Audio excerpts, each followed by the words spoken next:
은혜로운 찬양 너무 감사드립니다. 우리 잘 아는 러시아의 문호 톨스토이가 있죠.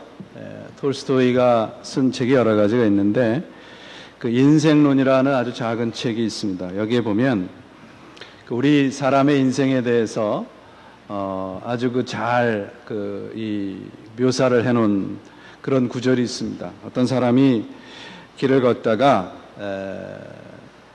사자를 만나게 돼요. 그래서 그 사자를 피해서 우물에 숨었습니다. 그래서 우물에 이렇게 들어가서 우물 에 있는 그 줄을 잡고서 이렇게 밑을 내려다 보니까 커다란 뱀이 구렁이가 있는 거예요. 올라가지도 못하고 내려가지도 못하고 있는데 이 잡고 있는 이 밧줄을 위에서 까맣게 생긴 쥐와 하얗게 생긴 쥐가 번갈아 가면서 갉아먹고 있는 겁니다. 언제 떨어질지 모르니까 올라갈 수도 없고 내려갈 수도 없고, 떨어지면 뱀한테 먹힐 것이고 올라가면 사자에게 먹힐 것이다. 이게 우리 인생이래요. 톨스토이가 얘기한 그 뜻은, 여기에 이 밧줄을 갉아먹는 흰 쥐와 검은 쥐는 우리의 그 밤과 낮을 상징합니다. 우리의 인생이 낮밤으로 하루하루 우리의 인생이 갉아먹혀져 가고 있다는 거죠. 그런데 올라가자니 사자가 있을 것이고 내려가자니 구렁이가 있을 것이에요. 그러니까 사자와 구렁이는 우리 인생 속에서 만나는 수많은 고난과 어려움을 이야기를 하고 있는 겁니다. 결국 슬픔과 고난과 죽음을 이야기하는 것이겠죠. 톨스토이는 이 글을 쓴 목적이 있습니다. 그 목적은 뭐냐면, 올라가도 죽을 것이고 내려가도 죽을 것이에요. 곧 우리의 인생에는 희망이 없다는 것입니다. 그러니까 올라가려고 애쓰지 말고 그 자리에서 다른 줄을 잡으라, 그 말이에요. 다른 줄은 무엇이겠습니까?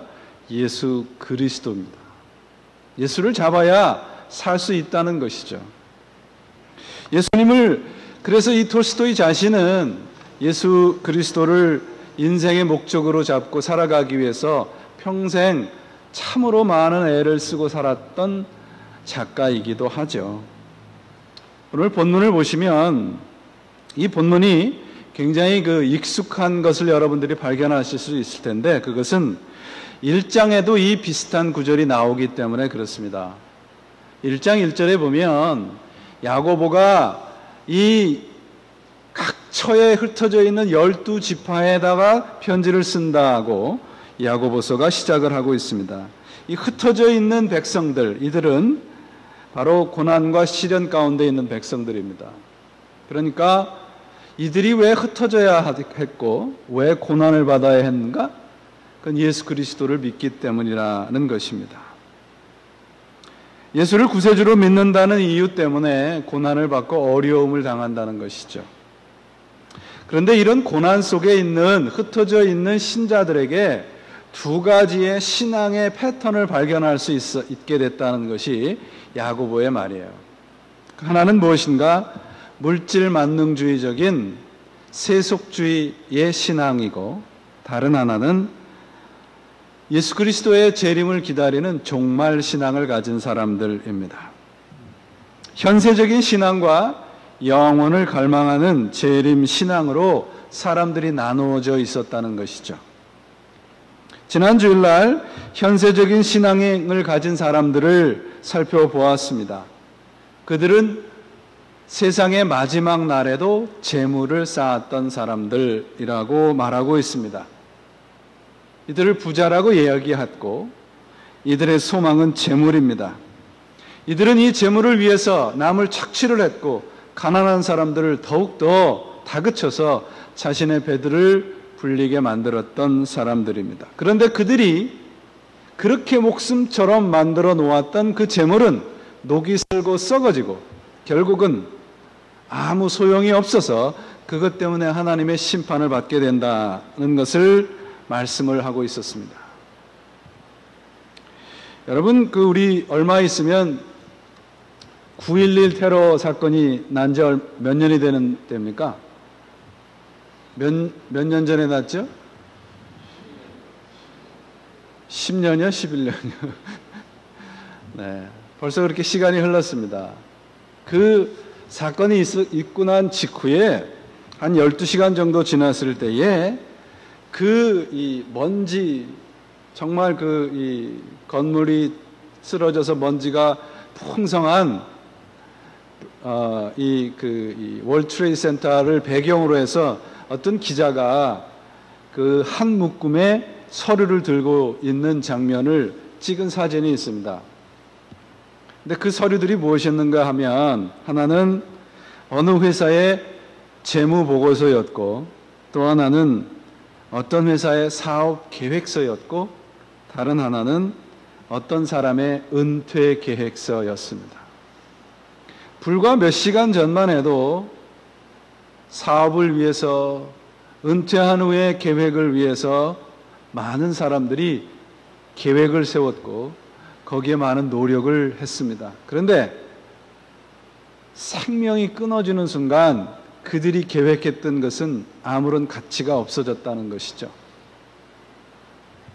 생명과 관련되지 않는 것들은 순간에 휴지 조각이 된다는 것을 그 사진은 우리들에게 웅변해주고 있었습니다. 야고보는 우리들에게 묻고 있어요. 신자들이요, 여러분은 무엇을 위해 사십니까? 여러분은 오늘 무슨 계획을 세우고 계시며 여러분은 오늘도 무엇을 쌓고 계십니까? 그렇게 묻고 있습니다. 야고보 자신이 부자와 신자들을 구별하면서 말씀을 하고 있어요. 부자들은 누굽니까? 풍요와 안락함을 위해서 인생을 허비하는 사람들입니다. 그런데 신자들에게 말합니다. 기다리고 오래 참아라.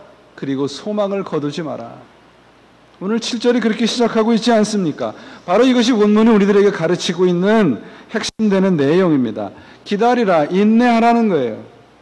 여러분들이 성경을 읽다 보면, 특별히 계시록이나 이런 데를 읽다 보시면 계속해서 반복돼서 나오는 말씀이 뭐냐면 인내하라예요. 참아라, 기다려라, 그겁니다. 신자들에게 참아라, 인내가 강조되고 있는 이유가 무엇이겠는가? 우리가 생각을 해봐야 돼요. 참아야 되는 상황이 온다는 것이죠. 어려움과 고난이 온다고 하는 것을 암시적으로 가르쳐주고 있습니다.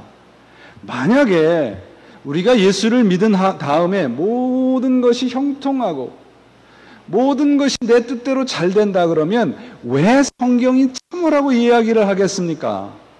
풍요와 안락함이 약속되어 있다면 인내라는 말은 소용이 없는 말이 되지 않습니까? 모든 것이 잘 되고 편안하고 안락한데 무엇 참을 게 있어요? 근데 성경은 참으라고 이야기합니다.